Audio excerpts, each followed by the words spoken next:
What's going on? This is Theo Gremminger, aka the OG Fantasy, back at it. 2 minute drill.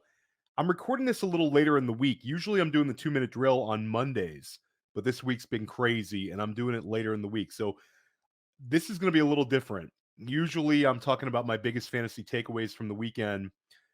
This week we're going to have my biggest takeaways, but also a little bit of a forward leaning into a very important week 6.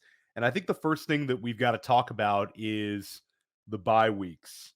And the most important thing I think you need to do to get yourself ready is to take a look at your lineups and take a look at week 7, because week 7 is going to be wild.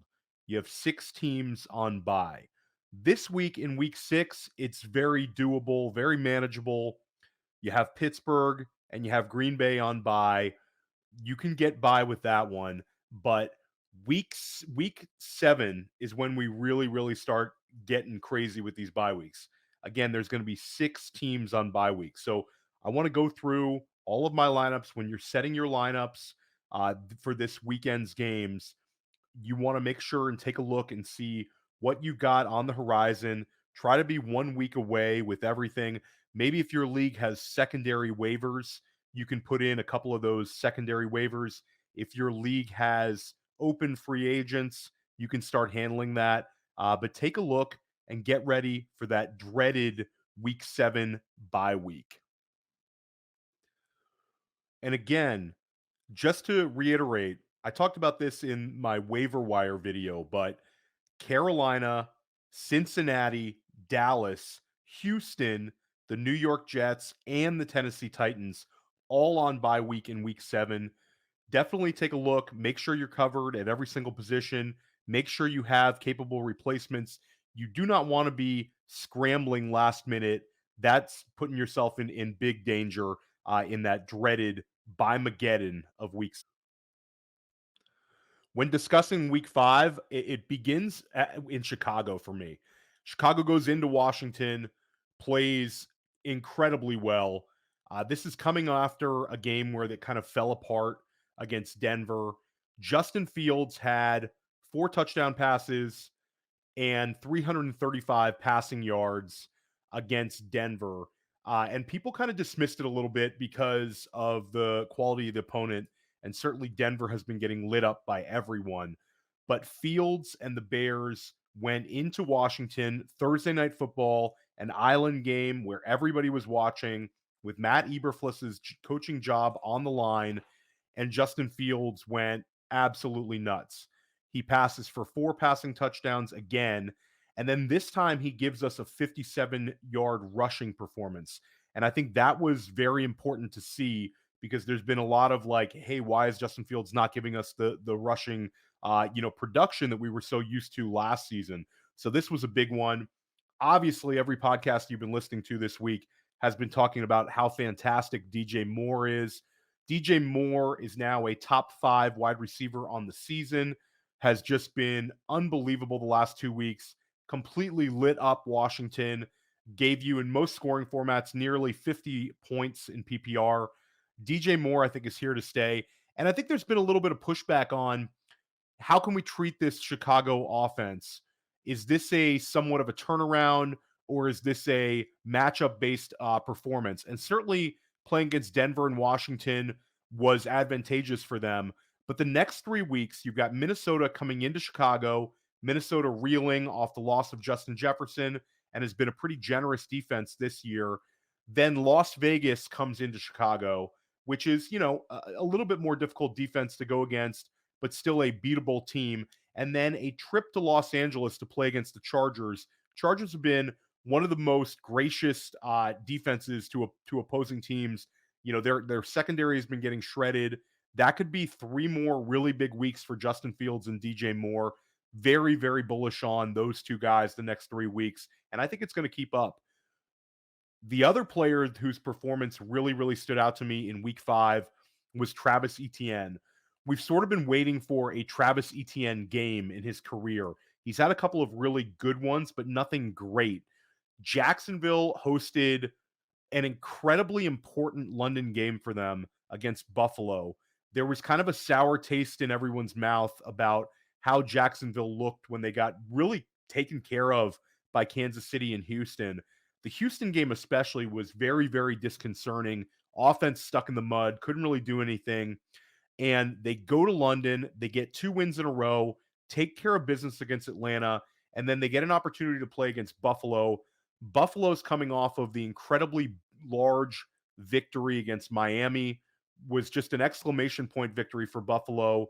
Buffalo's a 5.5 point favorite in London against Jacksonville, and Travis Etienne really put that team on his back. This was a bell cow like performance for him. The yardage was fantastic, 184 combined yards, 2 touchdowns. But what was really impressive was he had 30 touches. And the thing that's really the most exciting thing for ETN long term this season is he's now on pace to catch 61 passes. He added 4 catches in the game against Buffalo. And last year, we were all a little bit frustrated because ETN was such a productive receiver at Clemson, gets to play with his college teammate in Trevor Lawrence, and they don't really target him at all last year. 35 catches, despite the offense being very productive. And now this year, he's on pace for over 60 catches, on pace for around 61 catches right now. So that's a noticeable difference in usage. If you have Travis Etienne moving forward, you're feeling great. You also have to be feeling pretty good about Calvin Ridley, the way he bounced back from a couple of really poor weeks where he struggled to get it going. Had 3 straight weeks without crossing 40 yards receiving, bounces back with 122 receiving yards. Really a big program win for Jacksonville. You love seeing it if you have those guys rostered on your team. Another big takeaway from week 5 for me was we had a Kyle Pitts sighting. This was really, really a little bit frustrating to see because there's been so many weeks where, we've wanted a lot more out of the Arthur Smith offense for giving Kyle Pitts the sort of usage that, we know he's capable of after that incredible rookie season he had. We've also had a few weeks of Jonnu Smith just doing it, playing very, very well.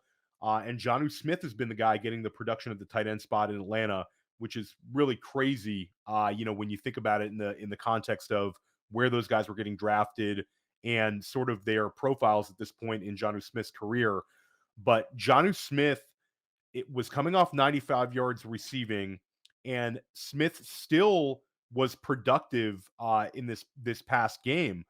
But you had Kyle Pitts having one of the better games he's had in a long time with 11 targets, 7 catches, and 87 receiving yards. Those were all highs. Atlanta wins a close game against Houston 21-19, and it makes total sense, but it's like, hey, Arthur Smith, let's circle this kind of usage because in the same game where Kyle Pitts gets his season high in receiving yards and targets and catches, Desmond Ridder goes for a season high 329 passing yards.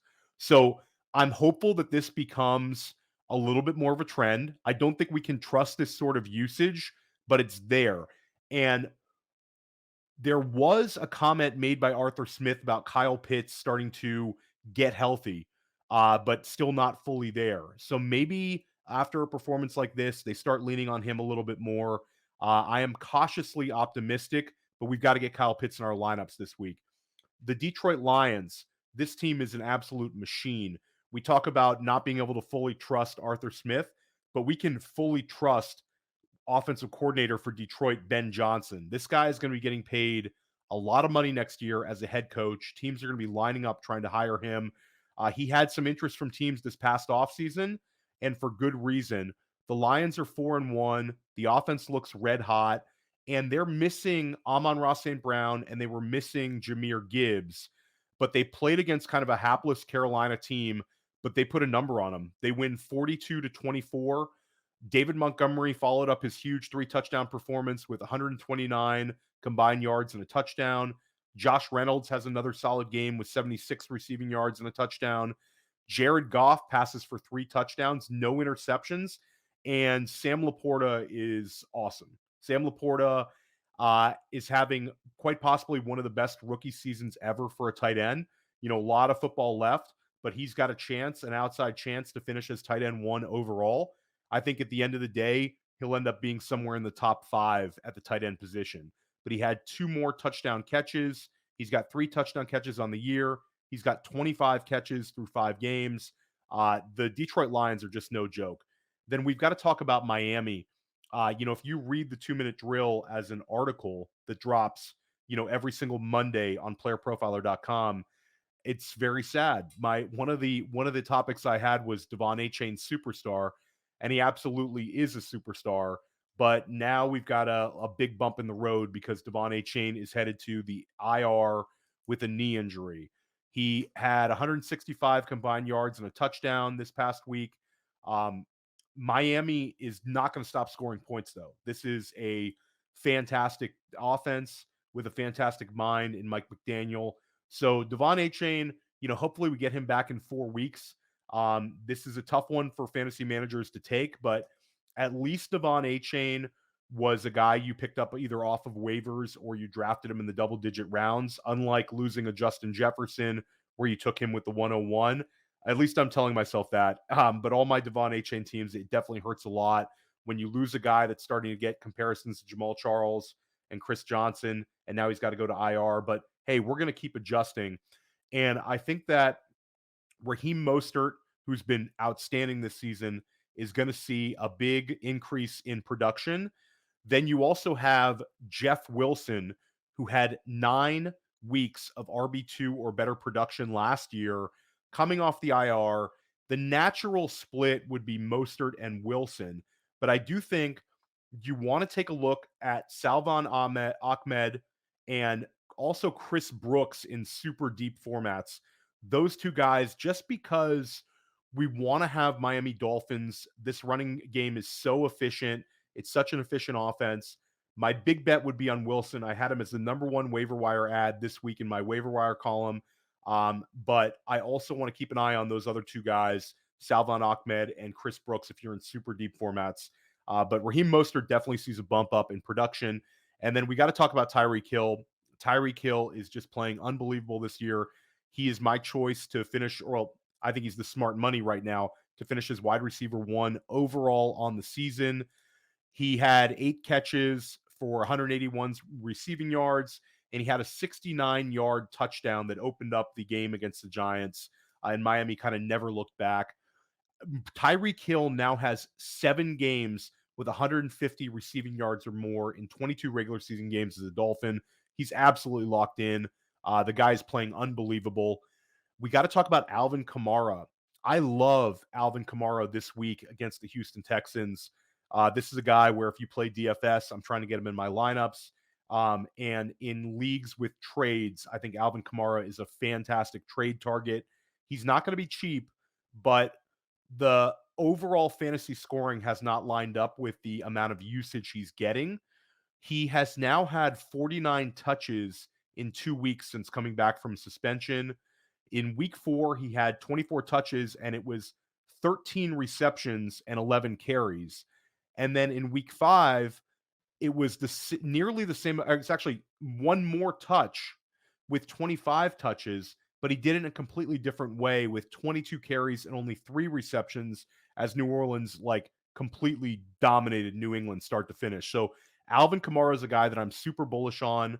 Houston this week seems like a game where he could put up 25 points. And the way that he's being used, it's classic Kamara where he can beat you on the ground or he can beat you as a receiver. This is very exciting times if you have Alvin Kamara in your fantasy lineup. The big weeks are coming. And speaking of big weeks, George Pickens season 2 looks fantastic. George Pickens put his stamp on the Baltimore-Pittsburgh rivalry, maybe the best rivalry in the NFL. And Pittsburgh is trailing 10-8 in the 4th quarter, and Pickens beats Marlon Humphrey for a 41-yard touchdown catch.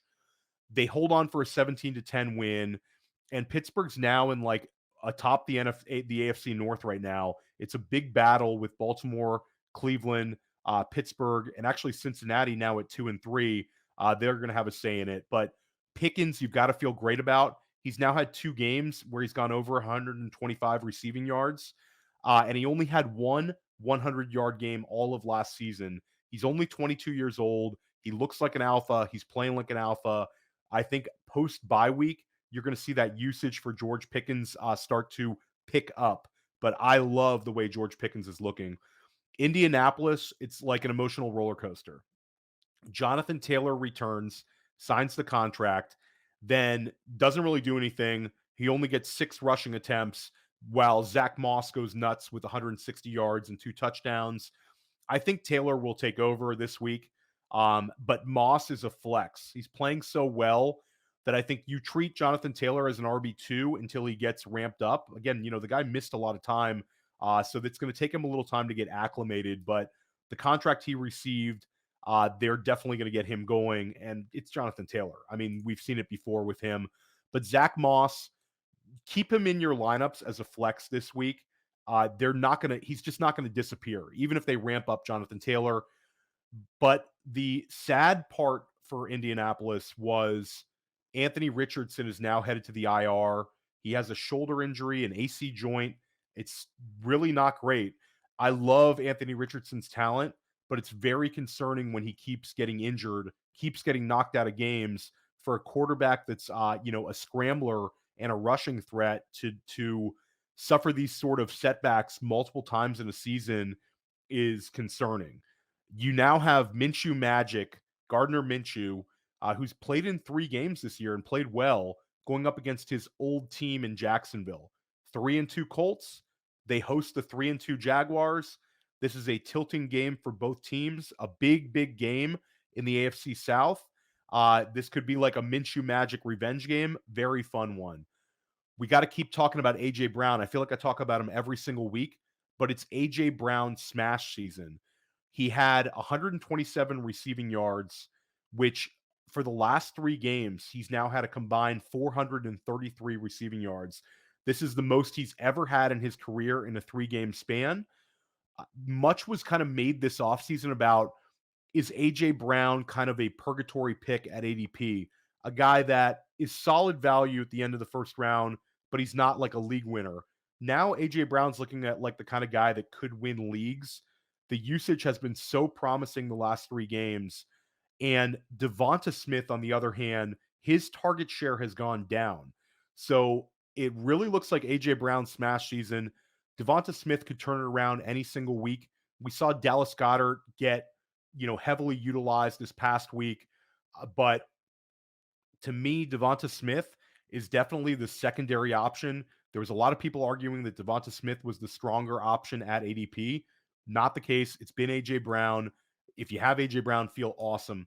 Talk about Cooper Kupp and Puka Nacua. These guys were target hogs, plural. Cooper Kupp comes back. Looks like he doesn't miss a beat. Finishes with 8 catches on 12 targets and 118 receiving yards. Looked very much like old Cooper Kupp. But Puka Nacua not only remained viable, but he thrived. Nacua finishes with 7 catches for 71 yards and a touchdown. He gets 11 targets to Kupp's 12. Both of these players finish as top 12 wide receivers on the week. And I think this is here to stay. 67% target share for the two of them. Van Jefferson gets traded like a day later.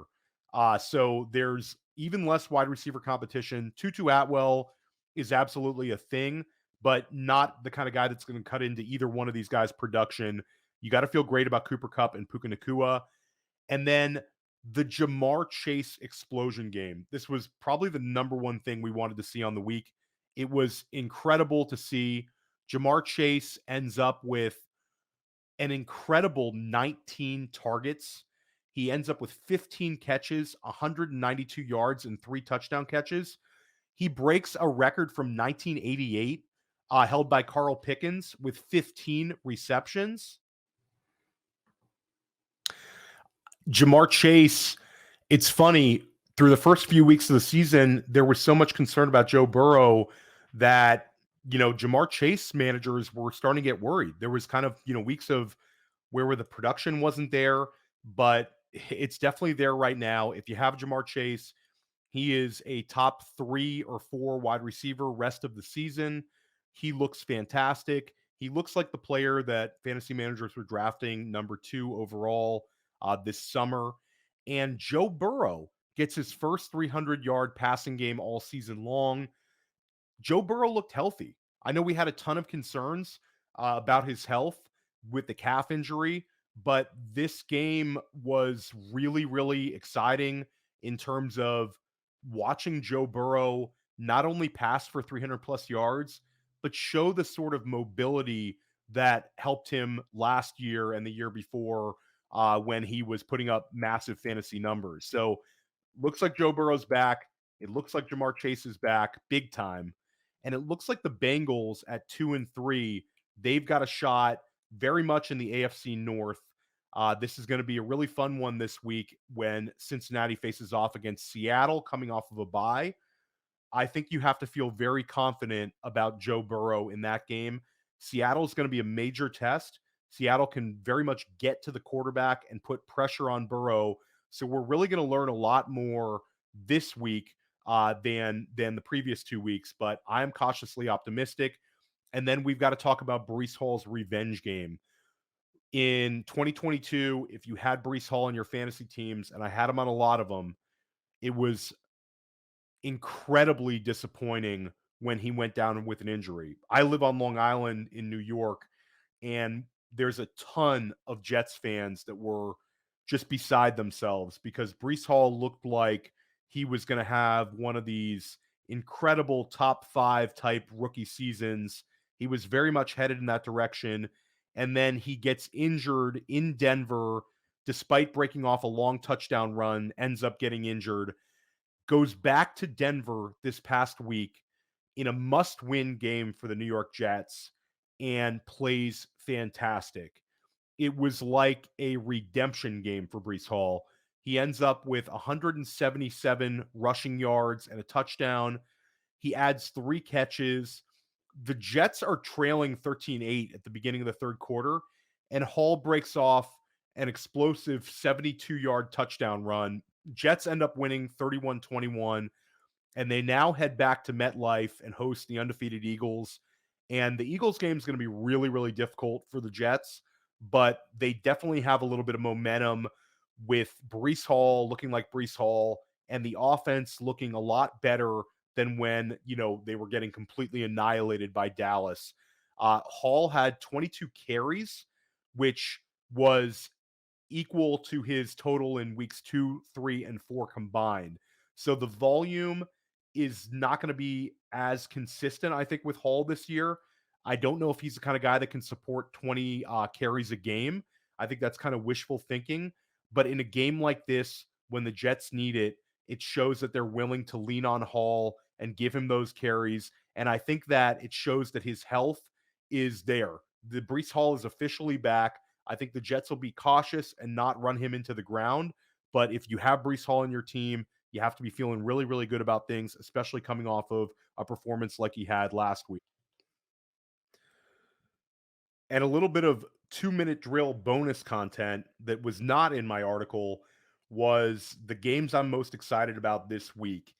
And the game that is the low-hanging fruit that I think most fantasy managers are going to be most excited about is the Kellen Moore Bowl. LA goes against Dallas, and you've got a 2-2 Chargers team coming off a bye, going up against a 3-2 Dallas team that's reeling after that San Francisco beatdown. So you've got kind of like the Chargers who've sat back. They've had a week to prepare on their bye week. You've got Kellen Moore going up against his old team. You most likely have the return of Austin Eckler. This game is going to be extremely tilting. I think that there's a chance that Dallas falls to 3-3 here. And it's just a like there was one of the most inexplicable things this offseason that Dallas couldn't, figure things out with Kellen Moore. Kellen Moore ends up leaving for a new position, not as a head coach, but as an offensive coordinator. I think Kellen Moore is going to come out with a fantastic game plan. I think they're going to challenge this Dallas defense. And I think Austin Eckler is going to have a really, really good game coming back. I'm very interested to see the usage for Quentin Johnston. A lot of times, these rookie wide receivers coming off of a bye week see increased opportunities. Any way you cut it, Keenan Allen is set to smash, and you've got the Josh Palmer and Quentin Johnston there to, at least give him some support potentially. Justin Herbert has had a fantastic start to the season. That game is circled for me. And then I'm very excited to see the Tampa Bay Buccaneers, 3-1 Buccaneers hosting the 4-1 Lions. The Lions look like one of the best teams in the NFC. This Tampa Bay team uh, is good. They've been a lot better than people think. Their only loss is to the Philadelphia Eagles. Baker Mayfield's coming off of a 3 touchdown pass performance. I think that this one is going to be very tilting. Tampa Bay has a chance to beat Detroit in Tampa. This would say a lot about the quality of their team, and it would say a lot about the Baker Mayfield like comeback season. I don't think Baker Mayfield is going to be the kind of guy that we're ever going to be excited about in our fantasy lineups. But right now, he's giving us top 15 quarterback production points per game. And I think he could have another strong game against a very, very good Detroit Lions defense. Stick with us here at Player Profiler all week long. We're bringing you some fantastic shows, some terrific podcasts. Check out all of my articles on playerprofiler.com and check out videos like this one. I'm going to be dropping them every single week. Let's crush it in week 6, guys. We want to see you win your leagues. We want to see you guys make some money this year. Stick with us here at Player Profiler. Have a great rest of your